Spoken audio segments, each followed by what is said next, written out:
Om Namo Bhagavate Vasudevaya. Om Namo Bhagavate Vasudevaya. Namo Vishnu Padaya Krishna Krishnaya Bhutale Bhakti Vedanta.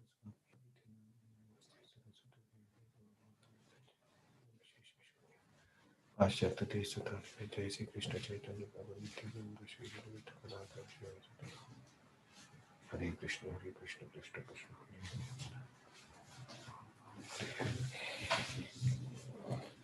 So we continue our reading from Bhagavad Gita Chapter 2, Sankhya Yoga, or contents of Gita summarized.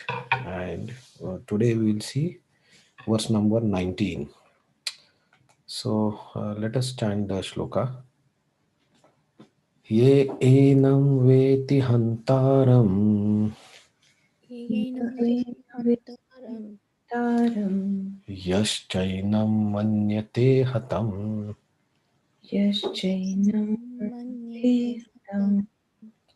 ubhau to na vijanito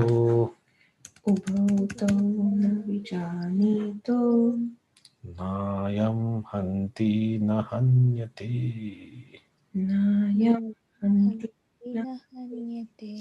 Ya enam veti hantaram yaschainam manyate hatam ubhauto na vijanito nayam hanti na hanyate.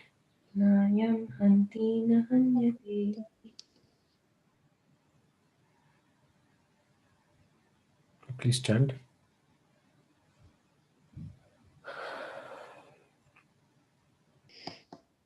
येनं वेति हन्तारं यश्चैनं मन्यते हतम् उभौ तौ न विजानीतो नायं हन्ति न हन्यते.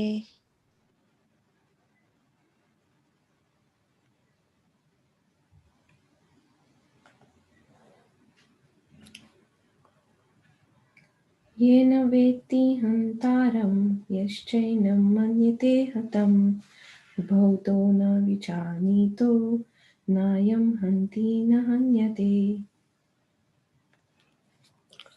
So the translation is, neither he who thinks the living entity the slayer, nor he who thinks it slain is in knowledge.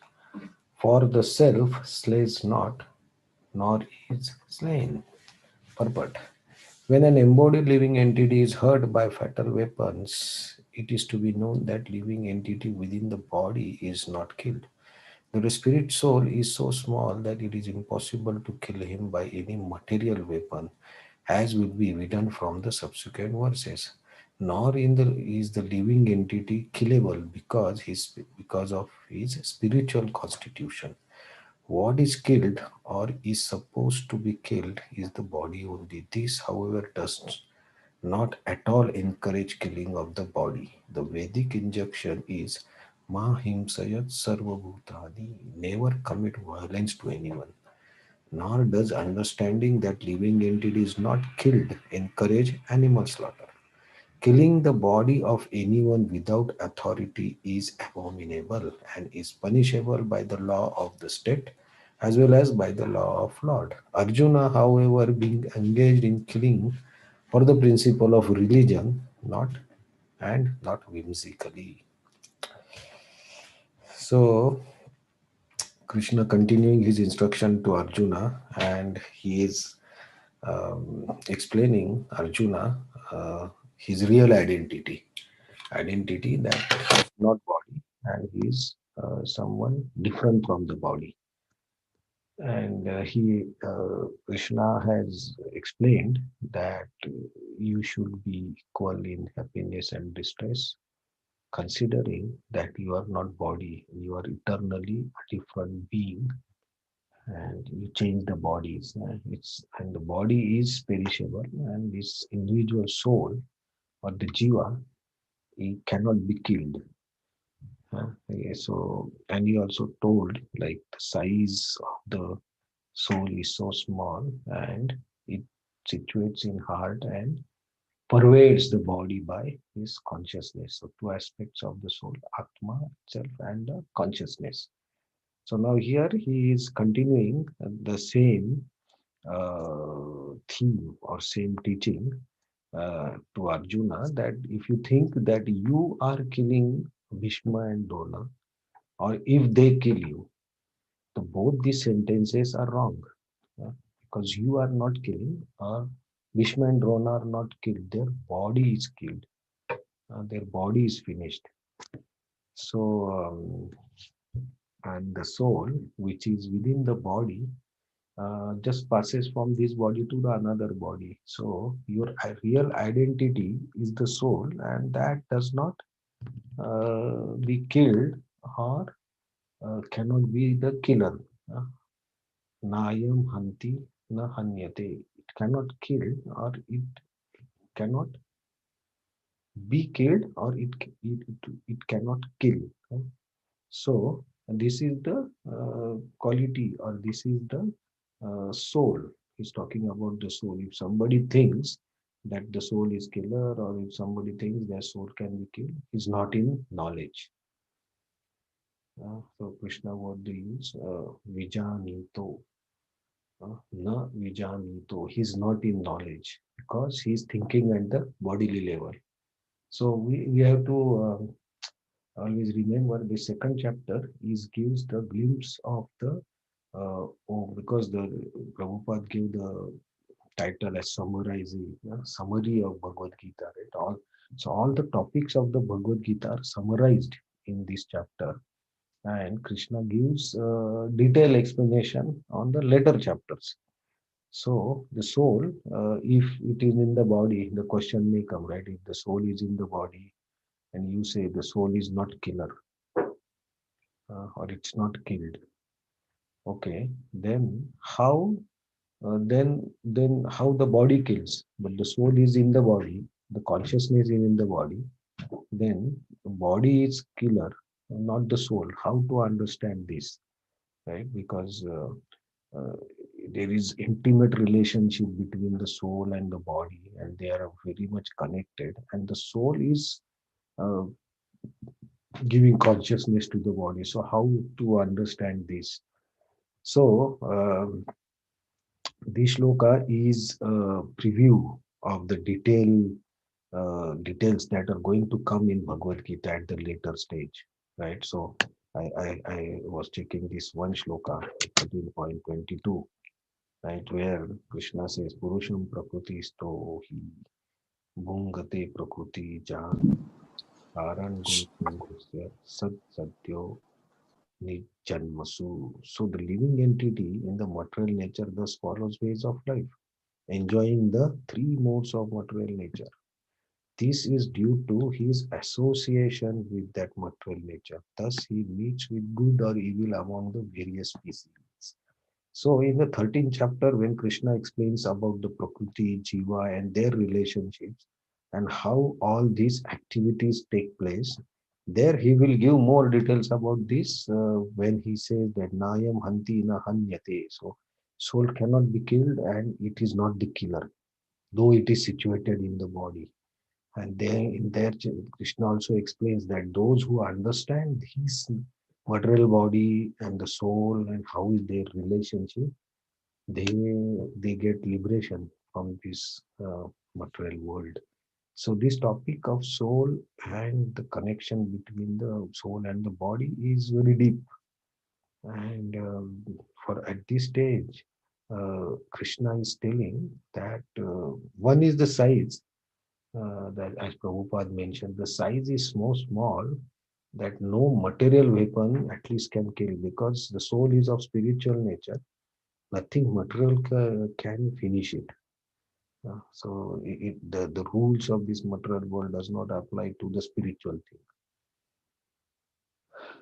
right? So in the general terms, if we see, um, if if we visit a country, mm, a different country, then the country's rule. apply to us. But if we follow those rules, we are not punished. So we are staying in Japan. If we follow the rules and the processes, no one will disturb us. But if we do something wrong, then somebody will punish us. Against the law we do, they will punish us. And just by being in Japan, you also enjoy certain things. Right? So because of your existence here, we relate to the things around us and we start enjoying, or we get if we are in some different mood or angry mood, we may break a law and then we get punishment. So this cycle also that daily happens to us is a very crude example how these relationships will work. But that will come in detail in the next chapters. Krishna will explain in how it works, how the three modes work, and they make us to make body work, and through which we create different karmas and then we get bound.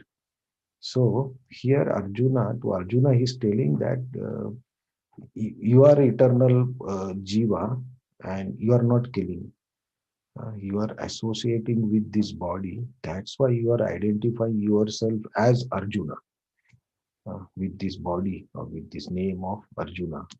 And you are seeing Bhishma and Drona as their body. You are not seeing their real identity. That's why. Uh, and if you see the things in this way, then you are not in knowledge. Uh, So the real identity of the person, that is the soul, is never finished. And Arjuna is not, at least at this stage, because of his ignorance, or he has been put into ignorance by the God, so that this all knowledge can be explained to everyone. So at least Arjuna at this stage is in ignorance of this real knowledge, and then he identified with the body, which is very natural. And then he says, "No, I will not fight."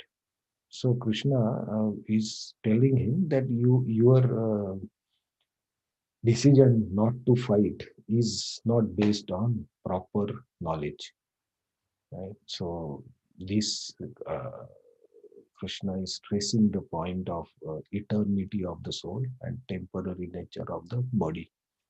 And from the next shloka, Krishna will explain about the properties, you can say the properties of the soul or qualities of the soul, right? How the soul is, what is the effect that he will speak from to the next verse.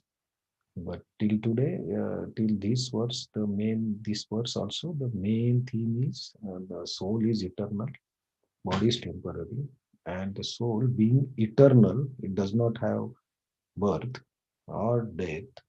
So you cannot say that Arjuna, you are killing or you are being killed, or Krishna and Drona are killing, or they are being killed. So this is the main point, and tomorrow there will be, I think, more about the specific soul. I think the soul, Najayate, Mriyate, Vakadache, it cannot, it does not have birth and death. So we will give more knowledge about the soul. Why this sentence he has put, Nayam Hanti na Hanyate. So more details will follow in the consequent next verses that we will see from tomorrow. Hey Krishna. So very philosophical. The second chapter is very philosophical because all the main essence are put in this. Krishna is speaking continuously about the continuous philosophy that he's going to explain in detail. So that's why it looks very philosophical, long, deep chapter. But all the details will be following. Krishna. Any other points or some other shloka or anything that you want to mention? And we have few minutes to do that.